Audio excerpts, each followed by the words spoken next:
The red and blue lights flashed across my front lawn as the police officers climbed out of their cruiser, their faces a mix of boredom and mild curiosity.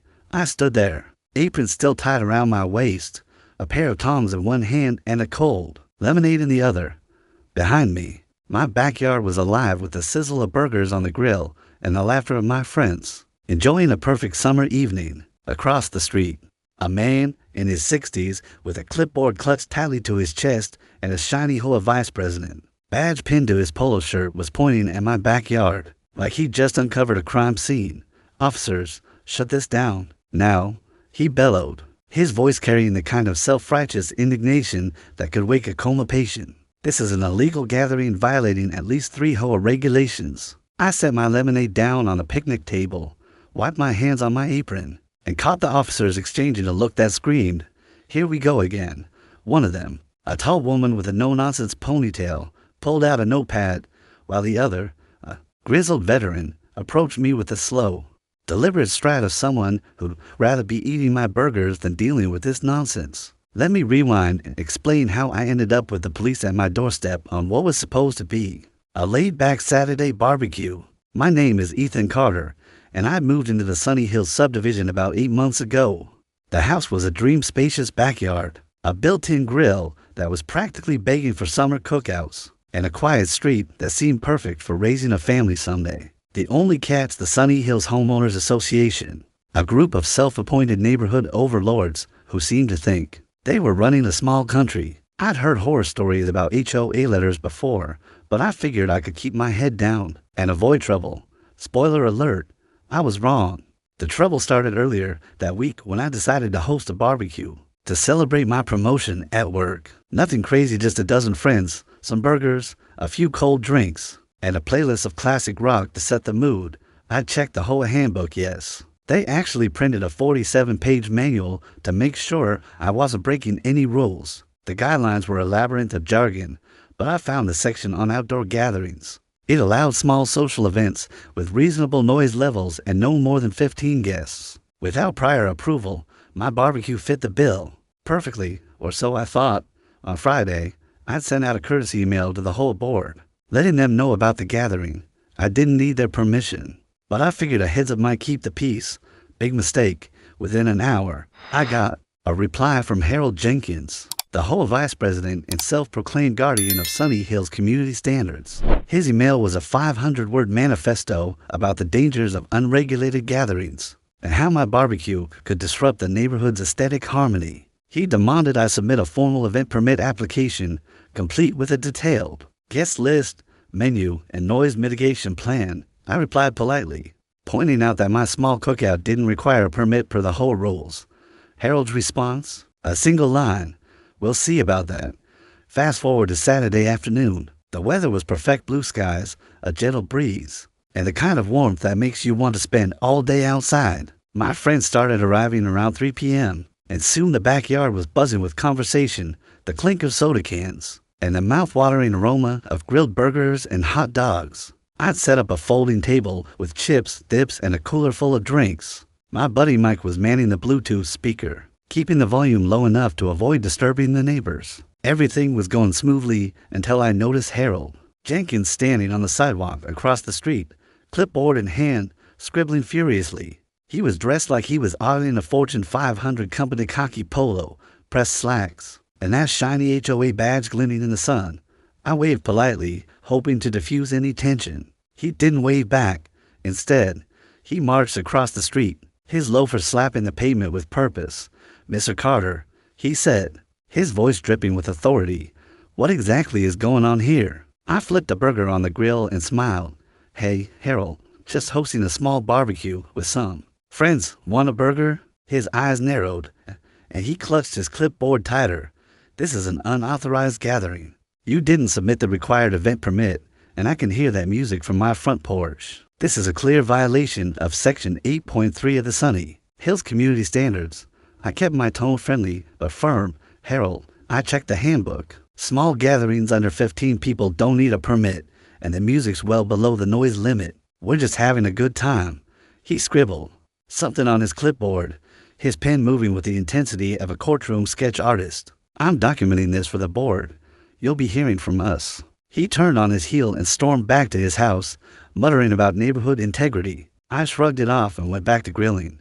My friends were having a blast, and the kids were playing tag in the yard. For the next hour, everything was perfect. The burgers were juicy, the playlist was a hit, and even my shy neighbor Sarah stopped by to grab a hot dog and chat. Then, around 5 p.m., Harold reappeared, this time with his wife, Linda, in tow. Linda was the kind of person who always looked like she was about to give a PowerPoint presentation, complete with a pearl necklace and a purse that probably cost more than my grill. "Ethan," Harold barked, "this gathering is out of control. I've counted 16 people in your backyard, and that smoke from your grill is polluting the air. You're violating multiple HOA regulations." Linda nodded vigorously, clutching her purse like a shield, "and those children are running around like wild animals." She added, "It's a safety hazard." I glanced at my backyard.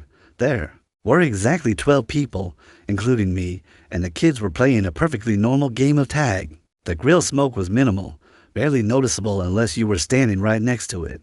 "Harold." "Linda," I said, keeping my cool, "I've got 12 guests, well under the limit.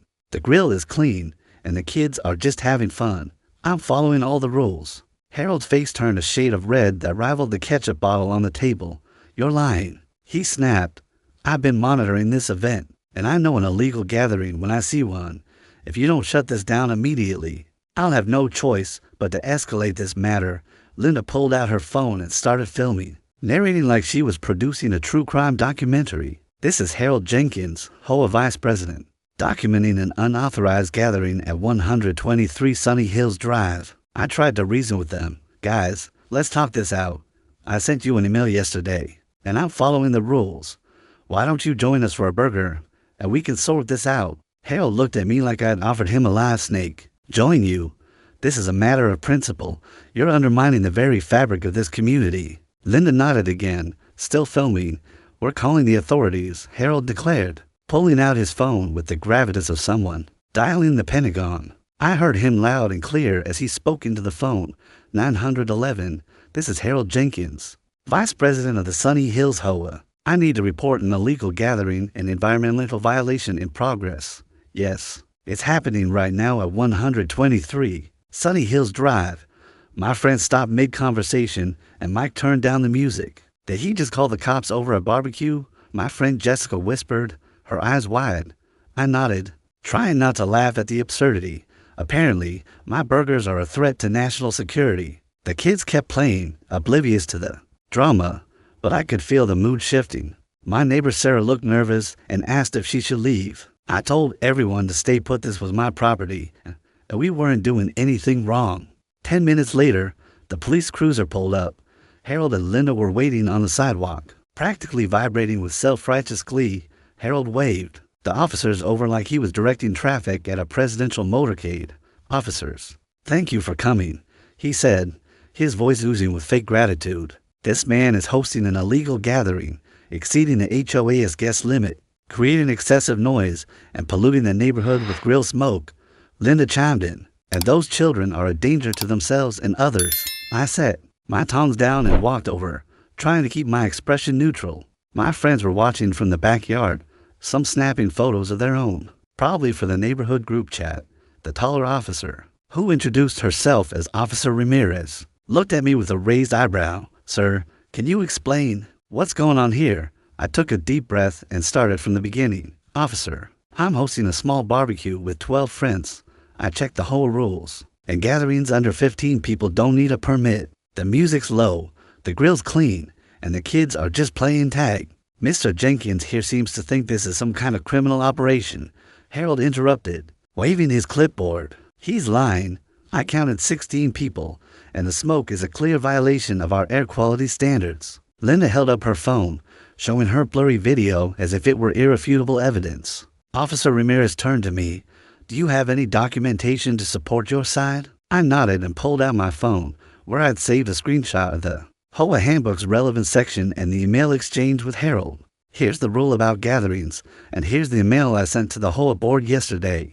I've got 12 guests, and I can give you their names if you need them." The second officer, Officer Thompson, looked at Harold.